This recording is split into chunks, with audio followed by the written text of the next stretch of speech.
The nature of emotions. Emotions can be tricky. In this section, we will discuss in depth how they work by understanding the mechanism behind the emotions. Okay, you will be able to manage them more effectively as they arise. The first thing to understand is that emotions come and go. One moment you feel happy, the next you feel sad. While you do have some control over your emotions, you must also recognize their unpredictable nature. If you expect to be happy all the time, you set yourself up for failure. You, you then risk blaming yourself when you fail to be happy, or even worse, beat yourself up for it. To start taking control of your emotions, you must accept they are transient. You must learn to them pass without feeling the need to identify strongly with them. You must allow yourself to feel sad without adding commentaries such as I shouldn't be sad or what is wrong with me. Instead, you must allow reality to just be. No matter how mentally tough you are, you will still experience sadness, grief, depression in your life. Hopefully not at the same time, but not continually. At times you will feel sad, disappointed, betrayed, insecure, resentful, or ashamed. You will doubt yourself and doubt your ability to be the person you want to be. But that is okay, because emotions come, but more importantly they go. Next point is, your negative emotions are not bad or useless. Okay, you may blame yourself for experiencing negative emotions, or perhaps you see yourself as mentally weak. You may even believe something is wrong with you. However, despite what your inner voice may say, your emotions aren't bad. Emotions are simply emotions, nothing more. As such, being depressed doesn't make you less of person than you were 3 weeks ago when you were happy. And feeling sad now doesn't mean you will never be able to laugh again. Remember this, in the way you interpret emotion as well as the blame game you engage in creates suffering, not the emotion themselves. In fact, negative emotions can actually be helpful. Sometimes you need to touch rock bottom before you can reach the top, and even the toughest people on the earth become depressed. Elon Musk never imagined he would people on the have a mental breakdown, but he did, and he bounced back. After losing his peons, Abraham Lincoln was depressed for a month. This tragic event didn't prevent him from becoming president of the United States. Negative emotions often serve a purpose. They may serve as a wake-up call. They may help you learn something positive about yourself. Of course, when you are under their spell, it may be the difficult to look at the bright side of things, but hindsight, you may realize emotions, even sad ones, and had their role to play in your ultimate success. Next point is the positive role of negative emotions. Your emotions are not here to make your life harder, but to tell you something. Without them, you wouldn't grow. Think of your negative emotions as the emotional equivalent of physical pain. While you hate being in pain, if you don't have pain, chances are you will be dead by now. Physical pain sends a powerful signal that something is wrong, and the nudging you to take actions of some kind. It could be consult your doctor, which may be lead to you undergo surgery, change your diet, and increase exercise. Without physical pain, you wouldn't do any of these things, and your situation will worsen, potentially leading to premature death. And emotions work the same way. They signal you to do something about your current situation. Perhaps you need to let go of some people, quit your job, or remove the disempowering story that creates suffering in your life. Okay. Next point is that the fleeting nature of emotions. Okay, the no matter how depressed you are, how much grief you are experiencing, or how horrible you feel at the given point in this time, this shall pass. Look at some of the negative emotions you experienced in the past. Remember the worst time in your life. During this most difficult period, you were probably so caught up in your emotions, you imagine never being able to escape them. You couldn't imagine being happy again. But even these episodes ended. Eventually, the clouds dissipated and the real you shone again. Your emotions come and they go. Your depression will go and your sadness will vanish and your anger will fade away. Bear in mind, if you experience the same emotions repeatedly, it probably means you hold disempowering belief and needs to change or something in your life. We will discuss how later. Okay. If you suffer from several chronic depression, it might be good idea to consult a specialist. Okay. Next point is the trickiness of emotions. You have you ever felt you will never be happy again? Have you ever been so attached to your emotions you thought they will never go away? Don't worry, it is common feeling. Negative emotions act as a filter that taints the quality of your experiences during a negative episodes, and every experiences is perceived through this filter. While the world outside may remain the same, you will experience it in a completely different way and was in a completely different way based on how you feel. For instance, when you are depressed, you don't enjoy the food you eat, the movie you see, or the activities in which you engage. You only see these negative sides of things, feeling trapped and powerless. On the other hand, when you are in a positive mood, everything in life appears better and a food tastes great. You are naturally friendlier and you enjoy all the activities you partake in. You may you may now believe that armed with knowledge you have gained from this book, you will never be depressed again. Wrong. Okay, you will keep experiencing sadness, frustrations, depressions, or resentment. Okay, but hopefully each time this occur, you will be become wiser and wiser, remembering that these too shall pass. I have to admit, I can easily be fooled by emotions. While I know I am not my emotions, I still give them too much credit and fail to realize they are just temporary visitors. More importantly, I fail to remember they are not me. Emotions always come and go, but I like remind once the emotional storms has passed, I generally feel like an idiot for having take my emotions so seriously. Do you?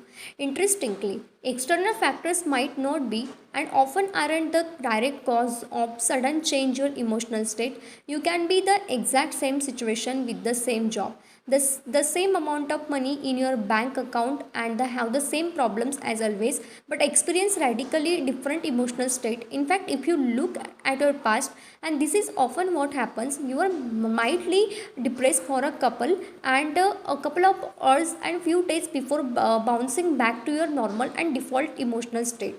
But during this period of emotional stress, your environment doesn't change at all. The only thing that change your internal dialogues. Okay, I encourage you to make conscious effort to notice whenever such events happen and start seeing through your emotions trickery. And you might want to go one of the step further and record these events in just general. By doing so, you will gain a deeper understanding of how emotions work, and as a result you will be better equipped to manage them. Okay, the next point is the evil power of emotions. Okay, and emotions usually represent and amplify energize thought pattern, and because of its often overpowering energetic charges, it is not easy initial to stay present enough to be able to watch it. It wants to take you over, and it usually succeeds unless there is enough presence in you. Eckhart told the power of now. Okay, negative thoughts and negative emotions are like a spell. While you are under their influence, breaking free from them seems impossible. You may know dwelling on the same thoughts in a pointless, yet you can't help but go along with the flow. Feeling intense pull, and you keep identifying with your thoughts and result. Feel words and words And when this happens, no rational argument seems to work. The more these emotions fit your personal story, the stronger the pull becomes. For instance, if you believe you aren't good enough, you may experience negative emotions such as guilt or shame each time you judge what you do is not good enough because you have experienced these emotions so many times before. They have become in automatic response. For a more information on how the identifications with emotions work, refer to the sections identification. Next point is that the filtering power of emotions. Your emotional state can drastically affect your outlook in your life, leading you to act and behave differently. When you are in positive state, you have more energy available. This gives you more confidence in everything you do. And sorry and openness to consider new actions that could be improved your life. The ability to live or break out of your comfort zone, more emotional room to preserve during tough times, better ideas and enhance creativity, and easy access to positive emotions within a same emotional range. When you are in a negative state of mind, you have a less energy available, giving you a lack of confidence that affects everything you do, a lack of motivations that reduces the scope of actions you are willing to take, a reluctance to take on a new challenges and leave your comfort zone, a reduced ability to preserve one's in a face of state setbacks, and a pros- the propensity to attract negative thoughts within the same emotional range. Let's have a look at the real examples, real life example. Okay, let me share with you real example from my own life. Both cases happen under the same external conditions. The only difference was my emotional state at the time. Case 1, feeling excited about my online business, more confidence in everything I do. I feel as thought my ideas are good. I am excited to work on my book and eager to write articles. I am open to sharing my work and promoting it. I openness to consider new courses of action. I am open to new ideas or develop work on new project. I can think ways to collaborate with the other authors and start building a new coaching program to offer my audience. The ability to get out of my comfort zone, it becomes easier for me push myself beyond comfort zone. I may contact people and I don't know, or run Facebook lives for instance. More emotional room to preserve. I stick to my projects even when I lack motivation, better ideas and enhance creativity.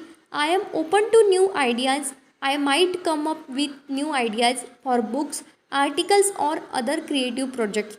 Easy access to more positive emotions. I attract more positive emotions. At the same time, my mind rejects negative thoughts more easily by refusing to identify with them. Case 2, feeling mildly depressed and due to lack of my results. Okay, a lack of confidence. I start doubting myself and all the projects I am currently working on. Suddenly, everything I do becomes useless or not good enough.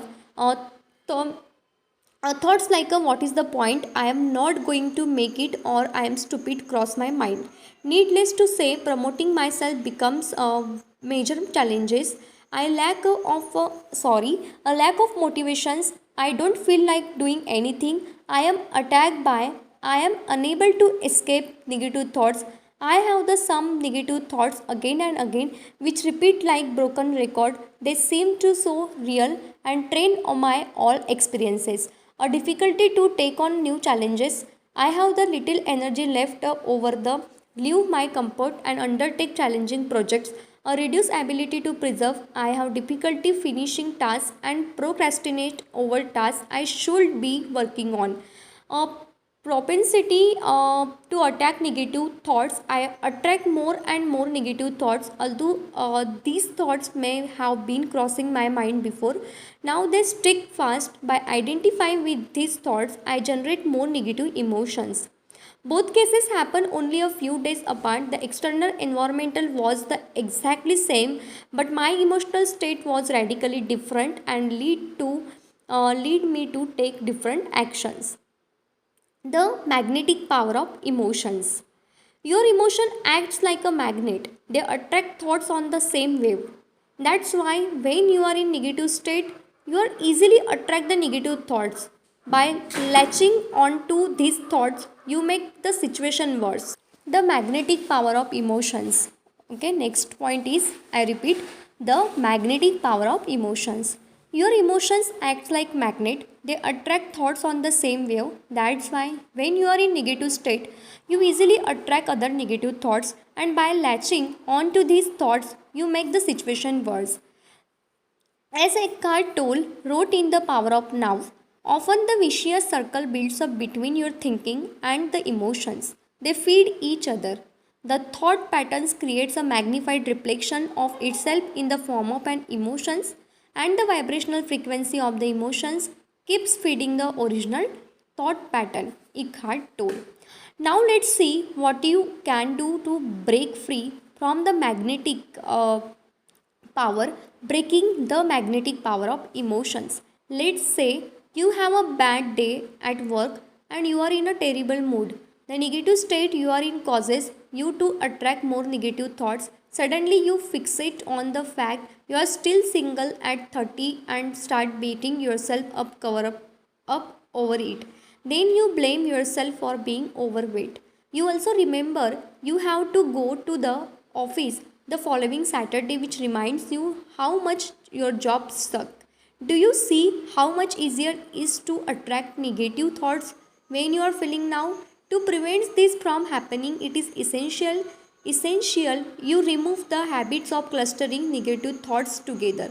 Real life example.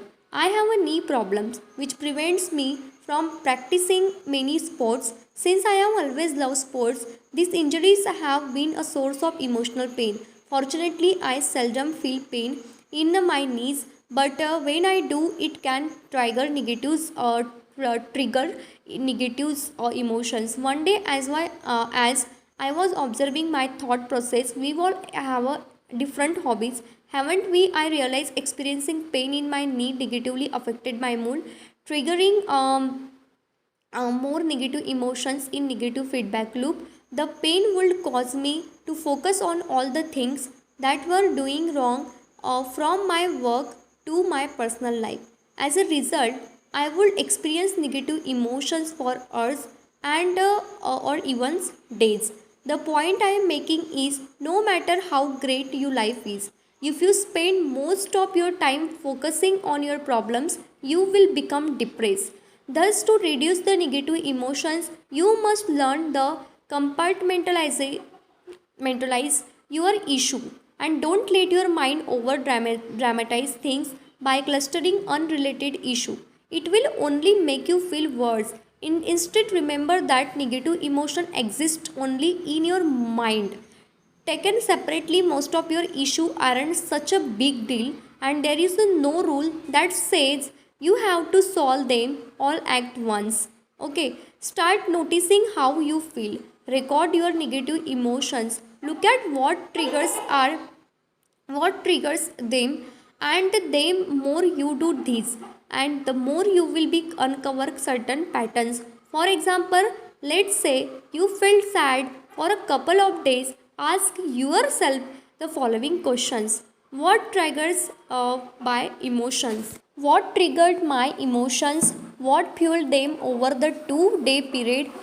What story was I telling myself? How and why did I get out of my slump? What can I learn from this episode? Answering these questions will be invaluable and will greatly help you deal with similar issues in the futures. Your emotional accessibility. Your we previously saw your attracts of thoughts that match your emotional state.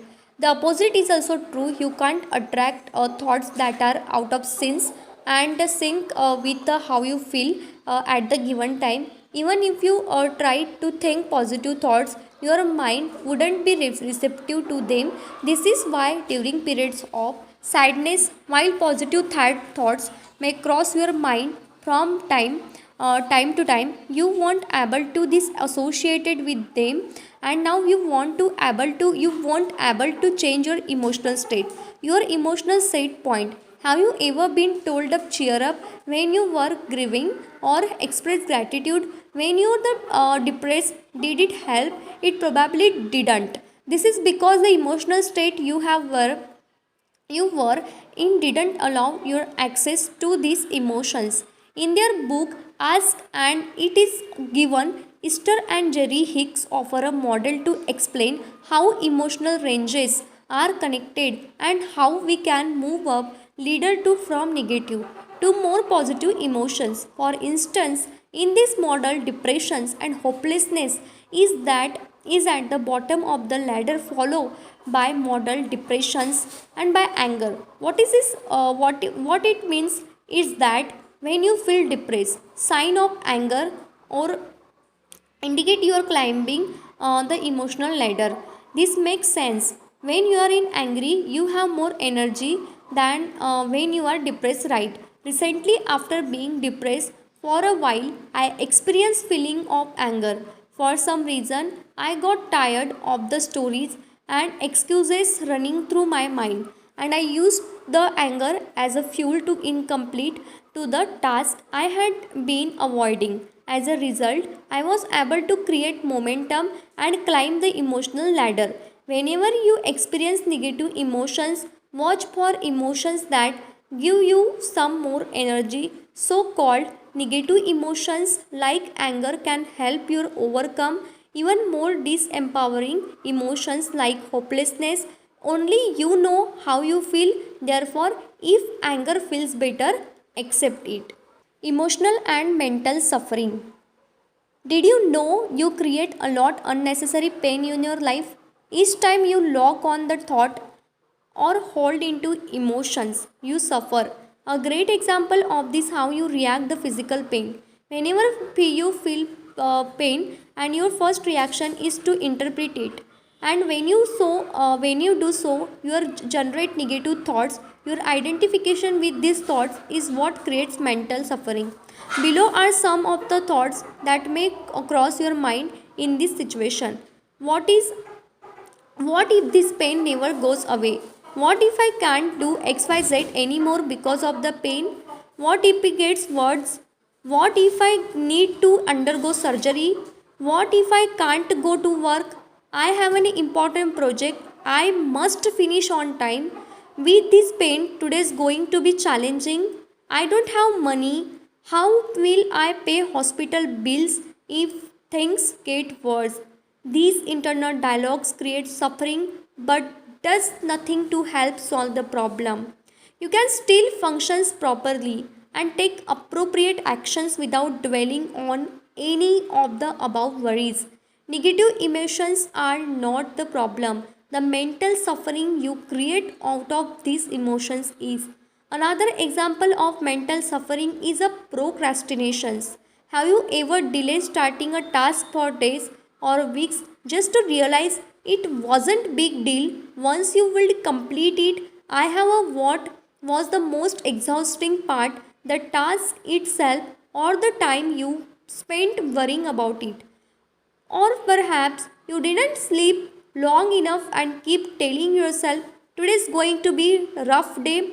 As you imagine all the tasks you need to do, you already feel exhausted. Psychologists have shown that mental suffering is what consumes most of your energy. After all, sitting desk all day shouldn't be that trying, and yet many of us feel exhausted at the end of the day. In his classic book How to Stop Worrying and Start Living, Dale Carnage wrote the following. Okay, uh, Carnegie, one of the America's most distinguished psychiatrists, Dr. A. Brill, and goes even further. He declares 100% of the fatigue of the sedentary workers in good health is due to psychological factors, by which we mean emotional factors. People inflict a tremendous amount of suffering on themselves.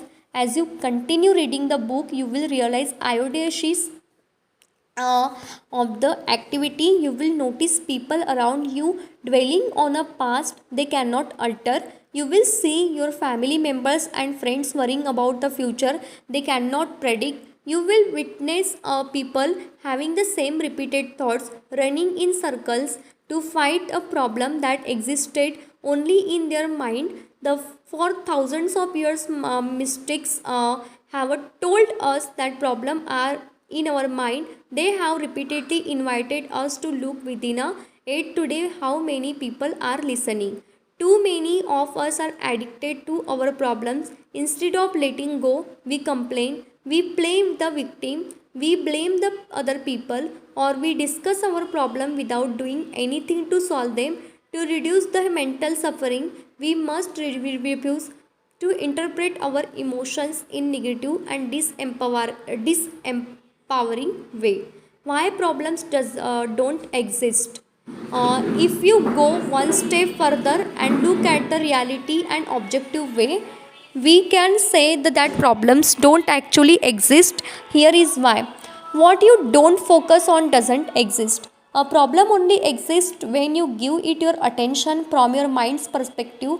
What you don't give any thought to doesn't exist. Let's take a hypothetical example. Imagine you lost your legs. If you accept that fact immediately and refuse to give it any thought, there will be no problem and thus no mental suffering. You will simply be living in reality. Of course, that's usually not what happens. A problem exists only in time. A problem can only exist in past or in the future. And where do the past and future exist in your mind? The acknowledge problem, you must use your thoughts, and thoughts exist in time, not in the present moment. A problem needs to be labeled as a problem to actually exist. A problem exists only when you interpret situation as a being a problem, otherwise there is a no problem. This concept may be hard to grasp at first, but it is key theory. In the next sections, we will look at the different components affecting your emotions. Action step: explore the nature of emotion using workbook. Section 1, what emotions are, the nature of emotions. Okay? Continue in the next part. First, actually, thanks for watching, and literally sorry for background voice.